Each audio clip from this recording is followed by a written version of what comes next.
Hello, everyone, and welcome to Citizens Conversations. I'm your host, Ron Booth, and I'd like to remind everyone before we get started that early voting begins on October 16th and it runs through November 3rd. You can also vote on Election Day, obviously, and that's November 7th.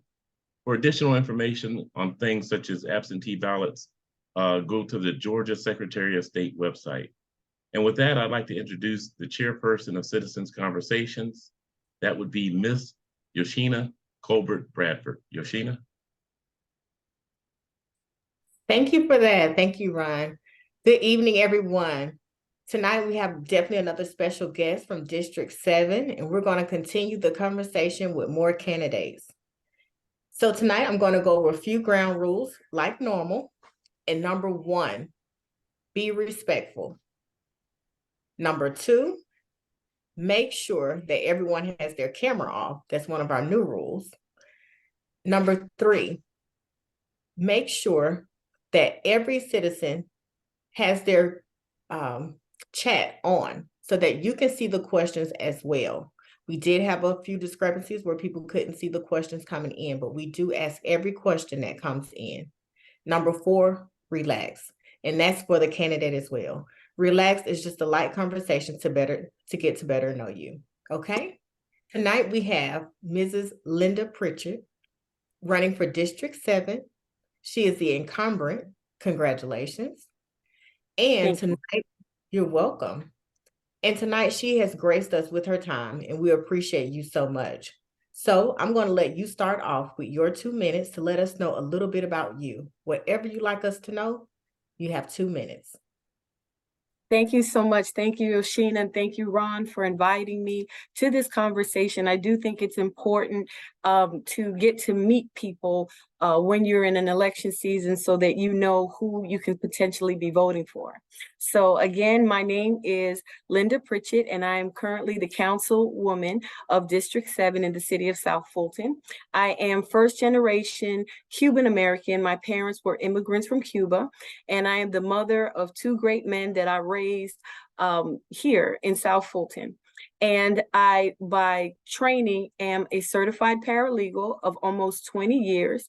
I have a bachelor's degree in criminal justice, and I've recently earned a master's degree in Christian education. In Christian studies. I'm sorry, my dogs are barking in the background. They'll stop real soon.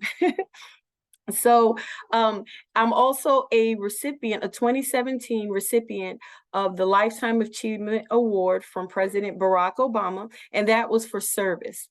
I was elected in December 2022, just 10 months ago.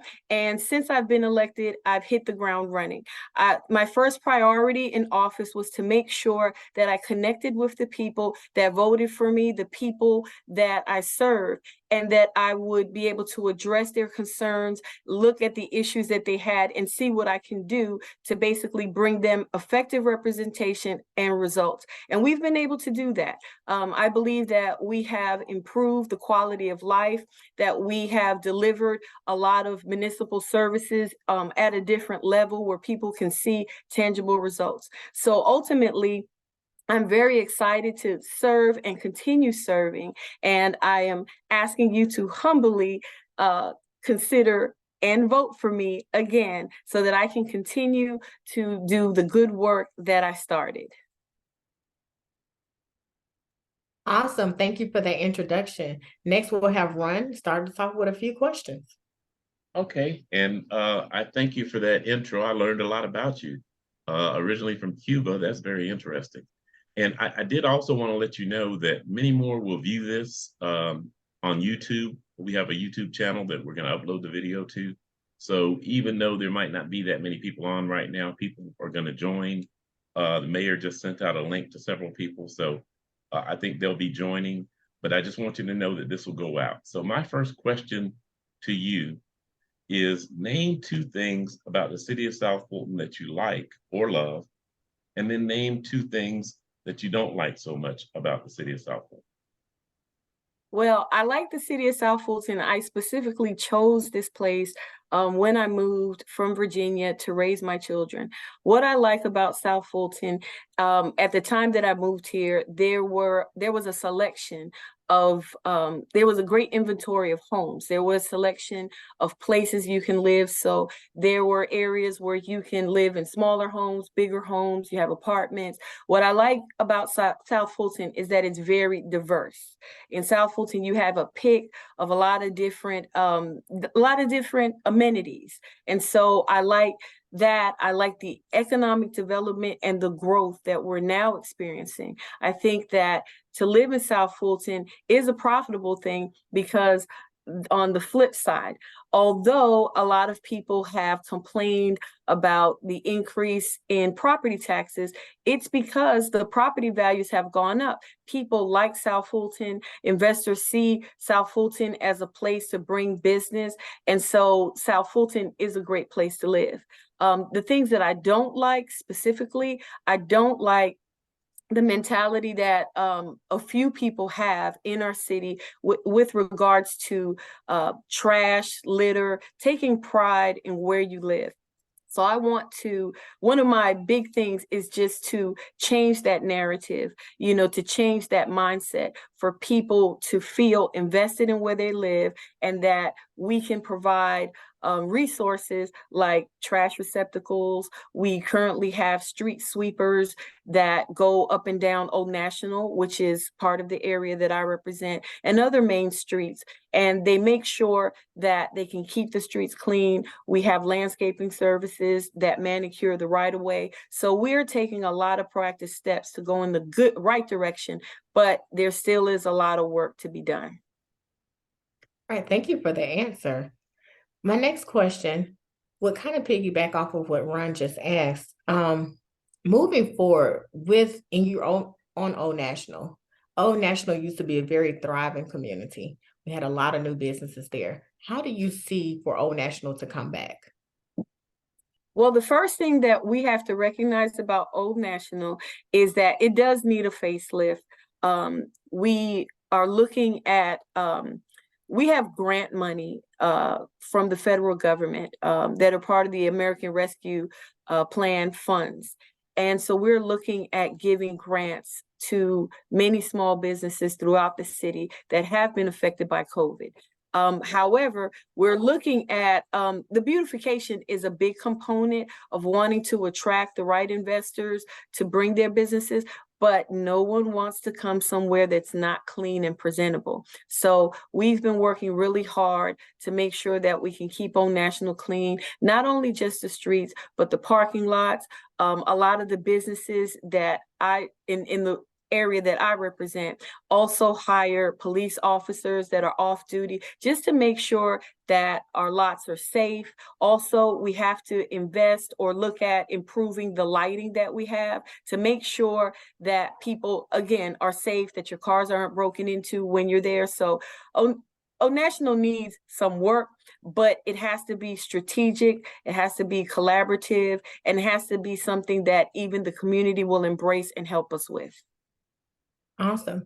And with real estate, I've asked this question to all the candidates. How do you feel about the real estate values in Old National, on Old National? With it being in such a prominent area as far as the location, it's located near the busiest area, the largest international airport. What do you say about that for the property values there? Well, the property values are definitely increasing overall in the city, overall in the country. But Old National is a prime territory where people are going to want to move to Old National, build homes on Old National. And Old National, on the end that I serve in, it's actually almost taken up. But we do have some development coming soon. Old National is the gateway into Fayetteville, the gateway into Clayton County.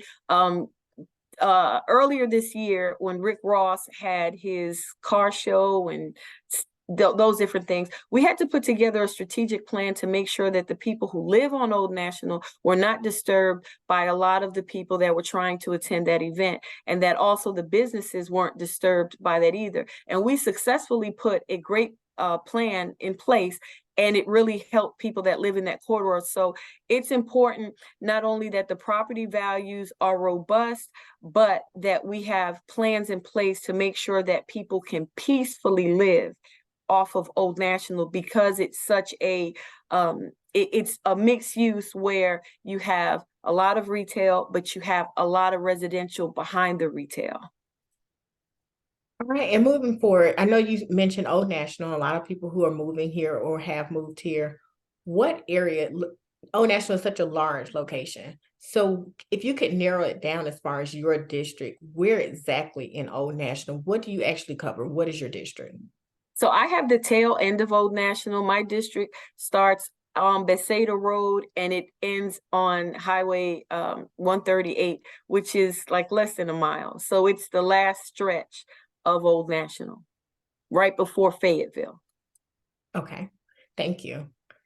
Now, we had a question in our chat on last conversation, and I'm gonna bounce back to Ron and see if he has any additional questions. We'll bounce off of each other. Yeah, I'll go ahead and ask a quick question. I've noticed, because I watch all the city council meetings, and I've noticed a lot of discourse, disruptions, people talking over one another. These are city council people talking over the mayor or talking over each other. And it actually embarrasses me as a citizen. So I'm wondering, going forward after November 7th or January, when the new council is sworn in, what will be your role in seeing to it that those types of things don't happen? And I also want to couple that with another question about the decorum. I understand there's either a decorum ordinance or a decorum statement in the charter that, you know, some city council people have violated by cursing or having what's called a hot mic moment.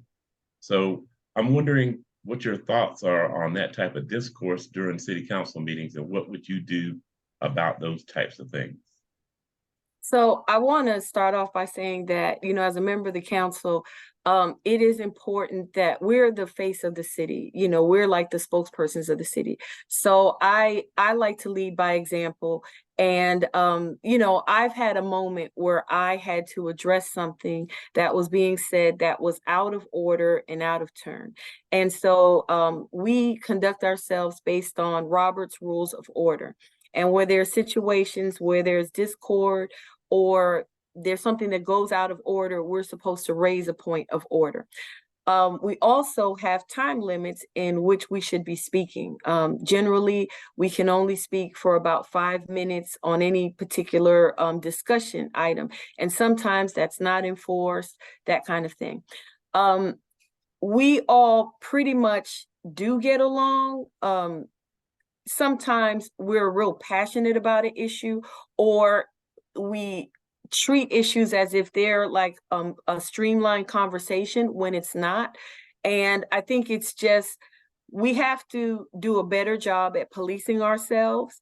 And those are the recommendations that I receive by attending Georgia Municipal Association, which is who teaches us, you know, the best practices on how to govern and how to conduct ourselves. So even our next council meeting, we always pretty much strive to do the best that we can. And when we have opposing views and different positions on an item, and a lot of times we talk to each other offline after and just say, hey, you know, did I really, you know, look too aggressive? Sometimes I ask, you know, did I sound loud? Did I sound rude? Was I aggressive? You know, so there's always areas for improvement. Now, with regards to hot mic, that has happened, and sometimes that's unfortunate that it happens. You know, it's happened to President Biden, where President Biden has cursed on a hot mic. You know, and it's a human thing. You know, so unfortunately it happens. And then when these type of things happen, we just learn from them. And there's always, as long as we can continue serving, there's room for improvement. You know, we have council meetings that go remarkably well. And sometimes nobody says anything about that. And we'll say to ourselves like, oh, we pulled that off. That one worked, you know, but sometimes it's anyone who's ever served on any board, whether it be on a council, on an HOA board, there are some times where emotions are high because you're trying your best to convey your point. And sometimes your point does not look like it's going to be well received. And that's where a lot of different components come into place. But we're all human. We're all trying our best. And, you know, that's the sentiment that I want to get across to people, that within that, we're really trying our best to conduct the business of the citizens. Well, I thank you have for to that give you an response. applause for that answer. That was really good. I'm sorry. Ron, Thank what did you. say? Yeah, I was just going to go on to say that I do serve on several boards of directors, and I'm also the president of my homeowners association. And we don't have hot mic moments. I do the same thing that I told you I'd do in this meeting. I kick people out if they go there, because it's uncalled for. It doesn't continue the business. And last time I checked, President Biden didn't work for city council at the city of South Fulton. So, you know, we got to bite off what Absolutely. is in our sphere. Now, I would like to add that the chair, I have been a chair in the city of South Fulton of the renaming committee. And there have been times that as chair, you have to make those hard decisions on controlling the climate and the tone of a situation. So although we are responsible for our conduct, the chair is responsible for the order of the meeting. And if the chair decides to be like, oh, you know, not take any responsibility or just allow it, the chair is just as responsible for what happens for allowing it. Because just like, I don't want to say the chair is like a mom, but if you ever seen a mom in a grocery store when the kids are acting up and they snatch their kids up and they're not having it, the chair has to be firm in enforcing the rules of order. I appreciate that. Thank you. And thank you for that follow-up. So moving along, we did have a couple of questions about P cards. What are your thoughts on P cards? Should we continue to have P cards? Should there be a lower limit? Is the limit that on the P card appropriate? And how often should they be monitored? So the issue of P cards, it's an issue of understanding the purpose for P cards and its use. So we have a budget every year. Every council person is given a $55,000 budget.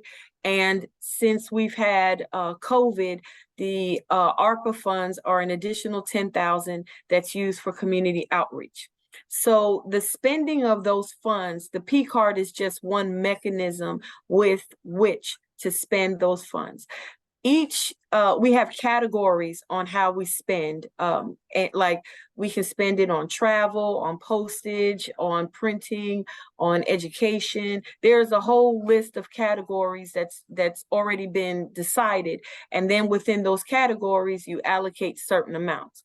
So with regard to P cards, as long as you're using your P card for the appropriate category, the appropriate city use, it's allowable. And I think that sometimes people are overzealous in thinking that they need to be the watchdogs over P cards when the use is not improper. It's just that people that particularly have an opinion may not have decided to spend money on that particular thing. But what I have found since I've started serving is until you serve, you don't understand. And it's not saying that people have a limited knowledge base. What it means is that until you have to put together an event, until you have to plan out your travel, until you have to deal with certain situations that call for expenditures, you may have an opinion as to, well, why did she spend her money on that versus this? I would have done this versus that, but it's an opinion versus what I've learned in my training. So as an example, there was a conference that I attended for the National League of Cities. And it was a HELO conference, which is the Hispanic elected local leaders or local officials, which I am a member of because I am Hispanic. And they had a conference at the Biltmore Hotel in Coral Gables, Florida. That was the host hotel. It was where the conference was, and it was where every elected person that attended stayed.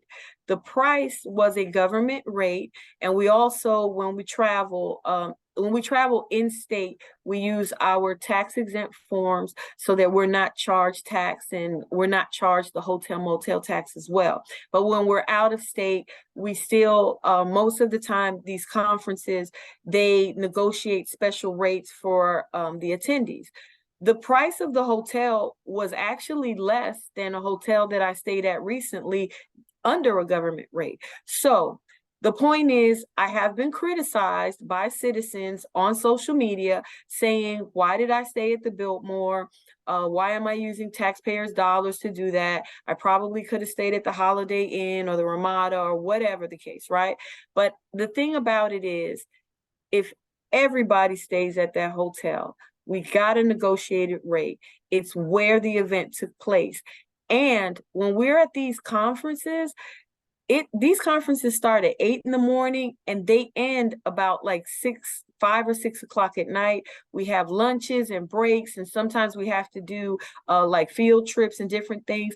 It's like being in school. We're not there just relaxing and having fun. We're discussing government issues amongst government persons. So these are not vacations that we take. These traveling is actually very stressful because you're traveling in the middle of still having to govern. I still have to run an office or have my office manned. I still have to return calls. I still have to deal with a lot of stuff. So the point that I'm making is, it's an opinion of what someone else would have done with their time, with their P card, with their budget. But this is what I did. And what I did was the same exact thing as about 60 other elected officials from around the country. So, you know, people may not agree with what I do. Like, I don't shop at Aldi's.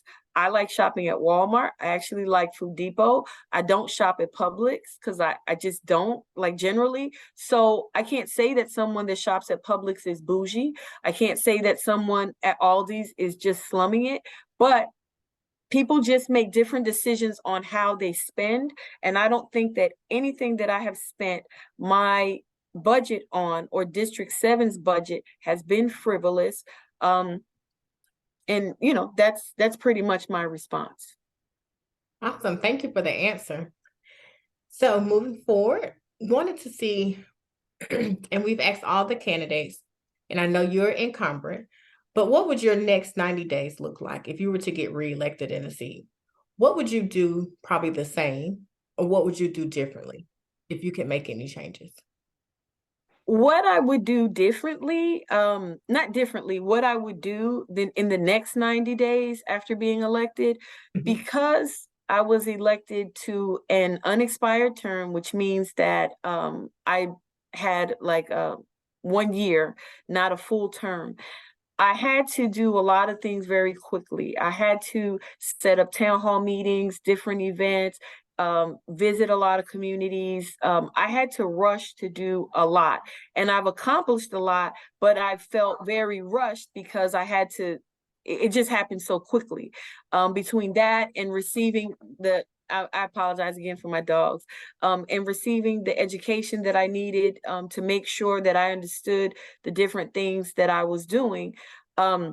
Next 90 days, I would take more time to plan out events for the whole year and not be rushed. I would like to take more time over the holidays to meet with HOA presidents, with residents, with different constituents, and trying to see what different needs we need to assess. I also would like to take more time to talk to department heads about different services that we would be able to provide to citizens, the rollout of information. So it would be more of a planning period to see what we're going to do for 2024. Awesome. That sounds good. And moving forward, Moving on to the next question. Ryan, did you have a question? You just came off mute. I do. Okay. And my question is, beginning next year, the beginning of 2024, and thinking forward the next 4 years, what are the top three things you think are needed in the city of South Fulton to improve it, to improve our growth, those types of things? What are the top three? Well, the first one I can say is we need some cooperation and patience and grace from our citizens. It is very hard to serve when everything is being criticized, scrutinized, and you're not given an honest opportunity to do your job. It's very difficult operating under those circumstances, not only for myself, but for the staff, for the department heads. We want to meet people's needs, but we have to be realistic and understand that things do take time. The second thing is we do have to organize and restructure. Going into 2024, right now, I believe that we have some restructuring going on in the city in terms of identifying priorities and identifying a fiscal cost to those priorities. So looking at what's realistic and what's realistic, what's doable, and then what we would like to do. We just approved a budget just last week, and it was a robust budget. I'm very impressed that the city in 6 years that we're projecting a $200 million budget. That is commendable. That is outstanding. And so with that budget that we actually rolled back the millage rate because the citizens urged us to, because the citizens felt, it seemed to me from what I heard from the citizens that spoke up in public comments, that we had done so well and we had money in reserve. They felt that we should give them a break because of the high property values that resulted in higher taxes and roll back the millage rate. But sometimes that ends up shorting us on being able to deliver the full package of services that we wanted. However, just looking at moving forward, addressing what's critical, what's planned, and what's doable. And the last thing is just making sure that we are responsibly being able to reach people, whether it be by social media, by newsletters, emails, in-person meetings. We, as 7 council members, we put on a lot of different types of events. And a lot of people have complained that, why does it have to be 3, back to school giveaways at the same time in 3 different districts, and how it stretches out employees. But what happens is we're a 92 or 94 square mile city.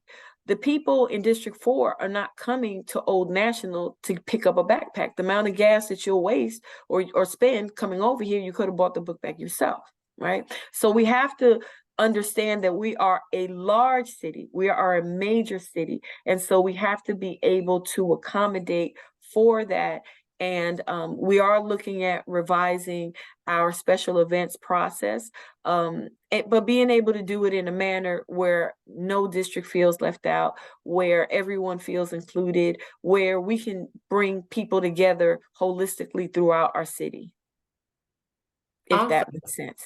It does. It makes lots of sense. It does. The waste service, and I know you mentioned constituents, that has been a big conversation on Nextdoor, Facebook, and every other outlet you can think of for constituents. So with the waste service, is there anything the city could have done better to prepare or make a different decision as far as the waste service? What are your thoughts on that? So I came in after the waste service was voted on, but I was here when we voted to allow the tax collector to collect the fees for the waste, the waste program. So there are positives in the waste program. To be honest, my perspective I didn't really agree that we should have went with a single source provider, initially being on the outside. But when I was elected, and then I started looking at the benefits, making sure that people were not taken advantage of with the price gouging, a uniformity of service, making sure that everyone's trash will be collected, because we do have a serious problem with illegal dumping. We have a problem with trash and a problem with litter. So what I've learned is that by going with a single service provider, and also it's one of the municipal services that we have opted into to continue receiving our local option sales tax. So other cities, older cities like Atlanta, has their own trash, provides their own trash service. And it's just a service that, we have taken under the umbrella of Public Works. Through that program, we have been able to bring in street sweepers that have made a significant impact on the cleanliness of main roads. We've had our landscaping service providers, but ultimately it's affordable for everyone. Now, could we have anticipated every little thing that would have went into this? The truth is no, because it's almost like moving into a new house. You move in a house and, you could think of all the things that you could think of until something comes up. So even though I would have liked to have an in-house collection of the fees, it's not doable. It's not something that we can do at this time. And the tax collector actually has a very high rate of collection, with fees. Now, the current, I guess, hiccup or situation that I didn't even anticipate was that whether these fees could be added to escrow. That's something that I honestly just did not think of. However, we're not in control of that. The mortgage companies, they want to make sure that there are no liens or outstanding fees on a property that currently has a mortgage. So what they do is they go through people's mortgage, their property tax assessments, and just see if there are any assessments there. And when they saw the bill, they paid it. Now, in some people's mortgage contracts, it says that. It's clear. In other people's, it's an opt-in thing, and then others, they don't do it. Anyone who has had a double payment will receive a refund. I would like to see it sooner, better than later, and we're still working to make sure that we can provide that information for people when we see that it happened. But it's the growing pains of a new city. I mean, I've never served in a new city before, and the majority of elected officials in the state of Georgia have not. Most of the cities in Fulton County have been around for hundreds of years, if not more than 15 or 20 years. We're the newest city, and even though we have people who are professionals that have worked in the county, which is what basically we took over the unincorporated part of Fulton County, we're still learning, we're still growing. But what I will say is we're committed to making it work for everyone. At least, I always speak for myself. I believe my colleagues are committed, but phone calls that come in for sanitation inquiries or whatever, I take calls. The other day, a lady called my office. I answered the phone and I engaged in a good conversation with her. And at the end of it, she asked my name and I said, "This is Councilman Pritchett." And she said, "Oh, you really answer the phone?" I said, "Yeah, I work here too." I thought it was pretty funny, but I really feel sometimes that people need that personal touch. And I like to make myself available to try to clear things up or at least try to make things work right for people. Awesome. We have a hand raised. We'll call on Brenda Bethune-Colbert. Hi. She was talking about sweet streeters. Why aren't the sweet streeters in the neighborhoods as well? They are. There is I've seen them, like, I represent Old National, which is a big highway, but there is a list that has the streets that the sweepers go up and down. So I don't know which district you live in, but I've published many times in my newsletter where the street sweepers, the streets that they go through. And I'm sure that if there is a street in your district that has a lot of debris and that needs some maintenance, that's something that your council person or I'll be glad to assist in making sure that Public Work knows that it's an area that needs attention. Thank you. Okay. So in other words, you only go on streets that need attention?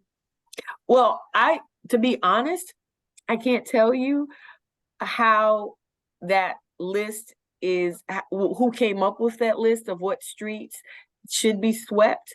I believe that that's something that Public Works came up with based on the number of complaints they receive, or the fact that it's a main street, which would have a lot more debris. One thing I also want to make clear so that people understand, the council is not involved in the daily operations of the city. So we have a city manager who is over all of the departments, and they're the ones who decide certain things related to to these specific operations. So I wasn't in the conversation, and I wouldn't be involved in where Public Works would decide what streets are serviced by the street sweepers. I would say, just using, just making a logical guess, that it would be main roads, highly trafficked roads, or areas that have a lot of debris. Okay. I hope you. that answered your question. Yes. Thank you for that. So I know you mentioned, it looks like Ron came off mute. I'm gonna see if he has a question to ask. Yeah, I just have a quick comment, Yashina. I just want to encourage people that haven't asked a question yet to go ahead, and if you don't feel like asking a question, please type it into the chat. Now, Barbara McKee, I know you're not shy, so I expect you to raise your hand at some point. That's all I had, Yashina. Okay, thank you. Now, I know you mentioned when you were talking, Ms. Pritchett, that no one has ever served in a new city. So have you ever taken seat in a city that's already established, or is this your first time taking seat? This is my first time being elected. Okay, awesome. And with that, I know you also mentioned in one of your answers, you were saying that, I think it was when we talked about the waste service, you mentioned that as a citizen, you thought differently, but as an elected official, your perspective was different. So can you tell me a little bit more about, has your perspective changed since you become an elected official on some of the issues? And what is the perspective from a citizen standpoint versus an elected official? So from the citizen standpoint, you're looking at what's going to benefit me the most, personally. So as a citizen, you're looking at what's cheaper and most cheaper / cost effective, or what service can I afford that provides me what I'm looking for. But as a council person, you have to look at what works for the majority of people. So there are certain things that people are willing to pay top dollar for, and other people aren't. But what I learned is, I didn't know that so many different people were experiencing price gouging, and then so many different communities were receiving different types of servicing. So as a council person, you have to look at making sure that everyone receives the best service possible, and that that everyone more or less would have the same thing if we were to offer the service. The problem with the program that we had previously, which was a free market, is that if someone didn't pick up your trash, we couldn't do anything about it because the individual is contracted with that company.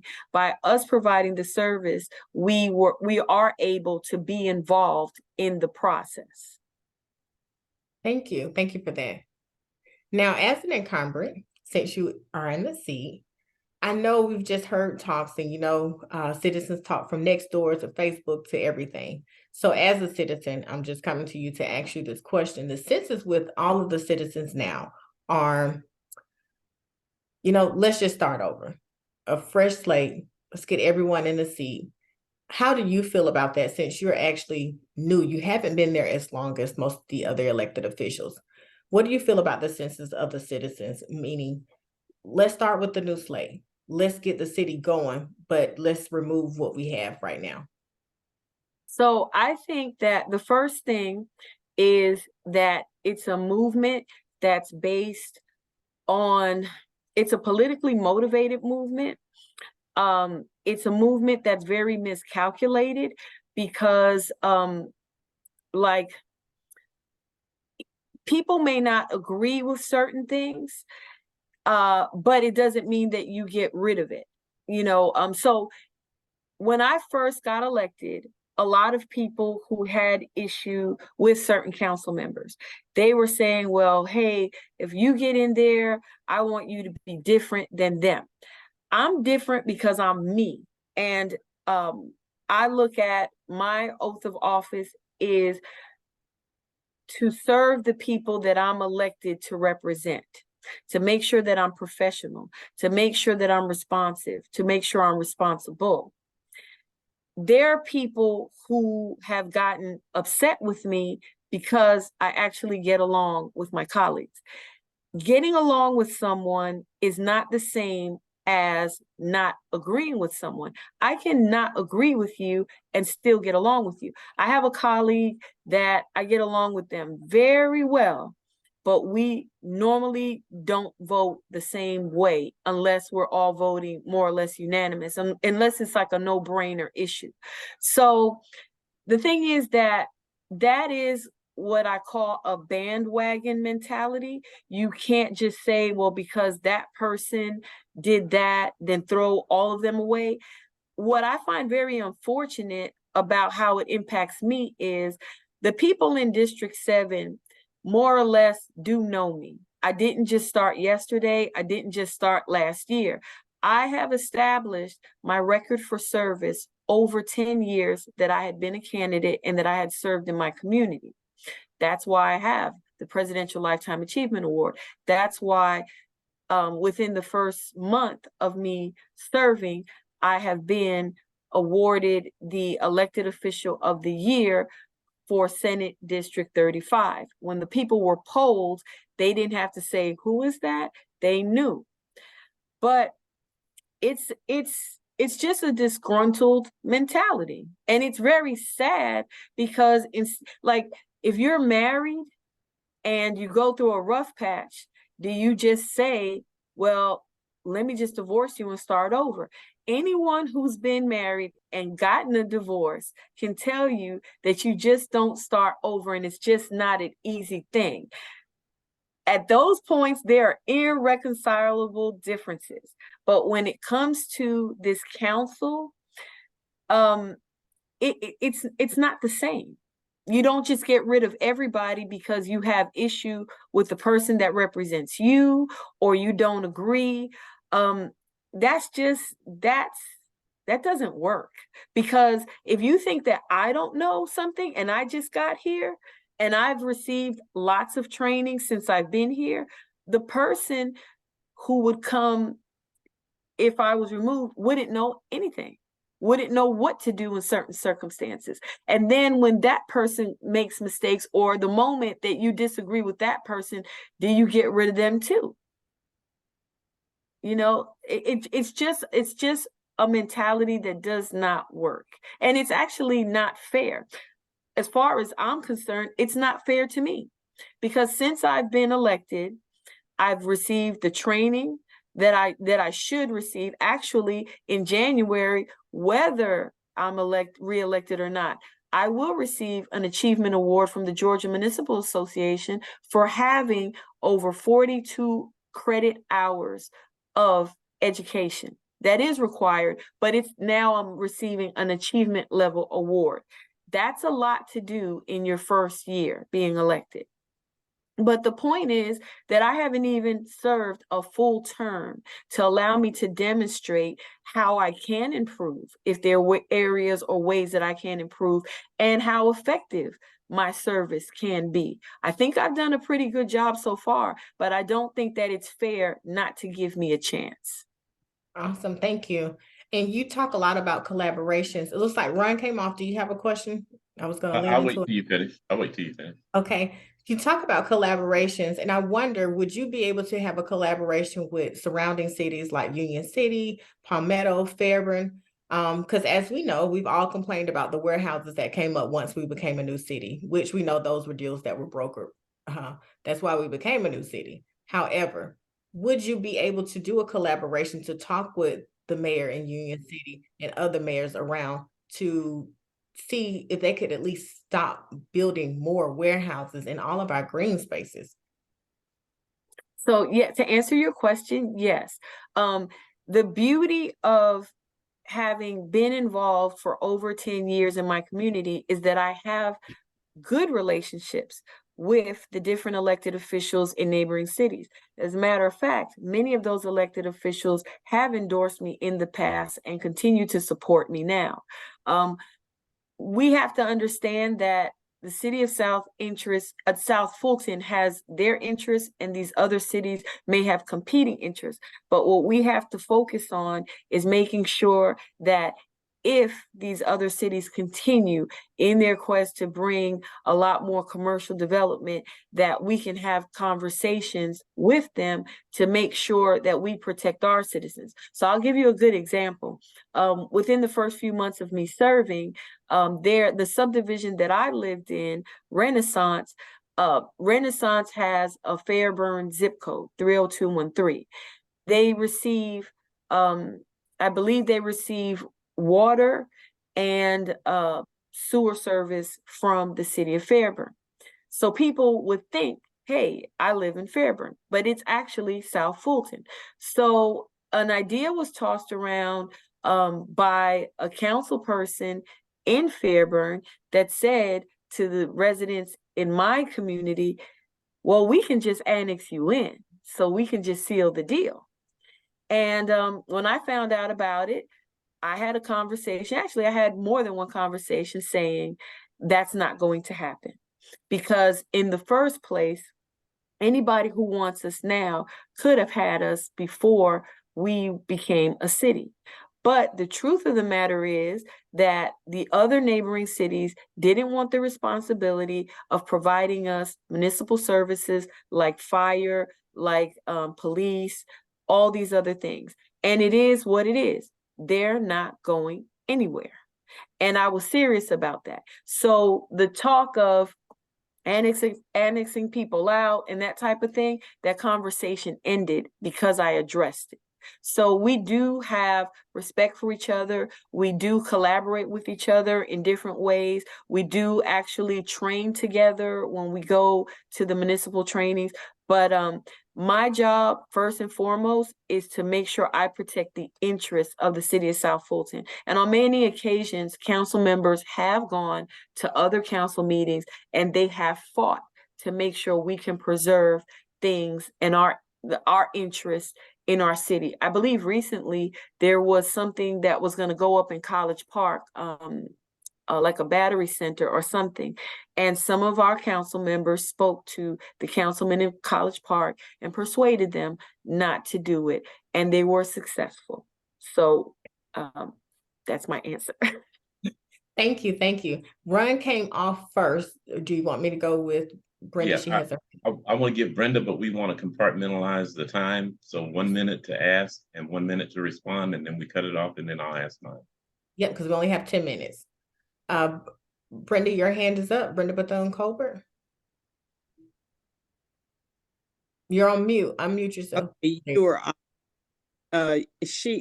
You mentioned, Miss Pritchett, that city of Fairburn was trying to take an area that was in your area. What I mentioned is that a council person in the city of Fairburn was trying to encourage people to want to annex into their city. It was one person, not the entire city. So I had a conversation with that council person, and I actually had a conversation with the mayor, who's actually a dear friend and my church brother. And we dealt with it, and then that was the end of it. Okay, but what about an area that did not want to be in a part of city of South Fulton, that wanted to be in a part of another city? And you had one person who took it all the way to a high level to get into the city, and they were brought in, but you had a whole group that lived in the area that did not want to be in that area, which was more, way more than the one or two people that wanted to be in the city of South Fulton. Let me summarize. If you don't mind, Ms. Brenda, let me summarize your question because we're running out of time. Okay. It sounds like what she's asking, if that were to happen and the citizens in that city, in that neighborhood, particular neighborhood, did not want to be in city of South Fulton, but they wanted to be in Fairburn, actually, how would you handle that? Because the citizens did not want that. Well, the truth of the matter is, as it pertained to my district, those citizens were not asking to be moved into Fairburn. Those citizens did not know, they didn't know that they were in South Fulton. We did go 10 months without that area having, actually the District 7, without having any representation. So there are many people in the city at large that don't realize that they actually live in South Fulton. Now, the other city was trying to encourage people to leave and be a part of their city. So I think it was more of an enticing from the other city. But I think I'm not sure if Ms. Bethune-Coburn was talking about another matter where I believe it's I think it's in District 1, where there were some citizens that wanted to stay in Atlanta and then some that were put in South Fulton. That was part of a legal process. It wasn't that one person just said, hey, you're coming with me. I don't care what you think. We got you. You ain't going nowhere. It was a legal process, and it still is a legal process. If people feel that they don't want to be part of a city, a part of their city boundaries, there is a whole entire legal process that you would have to go through to be able to annex, if that is possible. In certain instances, it is not possible. So that is not what I'm dealing with, but it's a legal process that, regardless of my opinion, whether you should stay in the city or whether you should not, the legal process and the courts are who were involved and made those decisions to approve that happening. Awesome. Thank you. I hope that answers the question. I think it does. Thank you very much. Ron, I'll lean over to you for your question. It looks like we have about 8 minutes. Yeah, I have a quick statement, then a quick question. My statement is that there are a lot of smart people in this city, and I think that's why you get a lot of flack on social media. My question is, why is it so difficult for the city council to admit when mistakes are made? We all make mistakes. We can understand that. But it seems like what we see in the media and even on social media are excuses and things that just aren't totally true. Why can't we be transparent and say, hey, a mistake was made, we could have done this better, we could have done that better. Think about sanitation, but not limited to that in your answer. Thank you. So sanitation is a perfect example. As I said, I can only speak for myself at this time. So I can always admit when I could have handled something better, or I'm wrong, or I just didn't know. Recently, I think it was 2 weeks ago, when I started receiving phone calls, finding out that people were getting billed on their from their mortgage for the sanitation program, and they had already submitted their payment. As soon as I found that out, I got in touch with our sanitation program manager and asked him, what is going on and what can we do? I also asked him for an official statement to explain it so that people would know. This was about a week and a half before the deadline to be able to pay the fee. In that, I explained this is something that I didn't anticipate. Why didn't I think about the possibility of this being billed to the escrow? Because number one, I wasn't in that conversation. And number two, I just didn't think of it. And that's not an excuse. That's me explaining that this has happened. This is the information I have. And anyone who is in this circumstance, please send me a screenshot. Please communicate with me via email so that I can help try to resolve it, get you answers, try to facilitate something. There were residents that wanted to bite my head off because it was happening. I'm not the catalyst of what happened. The mortgage companies that decided to pay those bills, they decided to pay it. The truth of the matter is, the city did not send those bills to the mortgage companies. The mortgage companies can tell you that themselves. I talk to residents all the time, day in and day out, and many of them were happy that I put that information out there so that they wouldn't have sent their payment in and that they wouldn't get caught in that trap. In addition to the fact that there are many other residents that were part of the SWAP program, which was the assistance program. Thank you for the answer. I just want to pause you because I want to get in one more question and we have like 5 more minutes left. And just to kind of reiterate the tax thing, it was created as a tax bill. So that's why the mortgage companies would have access to it. So therefore, it's like a tax bill that goes onto the property. So that's why they were able to either pay it or have it show. My next question was, why do you feel you would be the best candidate and not your opponent? Because I have demonstrated effective leadership. From the beginning, I've hit the ground running. When I was a candidate, citizens came to me because there was a critical issue, and that was that people were getting killed at the dangerous intersection of Highway 138 and Becerra Road. As a candidate, I organized a press conference that got the attention of many of our state senators and people that could move the needle. By the time that I got elected, that the traffic light was approved, and now it's there. I believe I didn't do that by myself, but I do believe that I was a catalyst in making that happen because I brought attention to something that was a critical issue. I have always made myself accessible, available. I've always attended to the most critical matters in my community, and I make a difference. I'm just very sincere about the fact that I think that I'm doing a good job. I've received a lot of favorable feedback from the community, and a lot of people in the community want to see me back. A lot of the employees in the city want to see me back. I'm someone who cares, and I'm someone that can get the job done.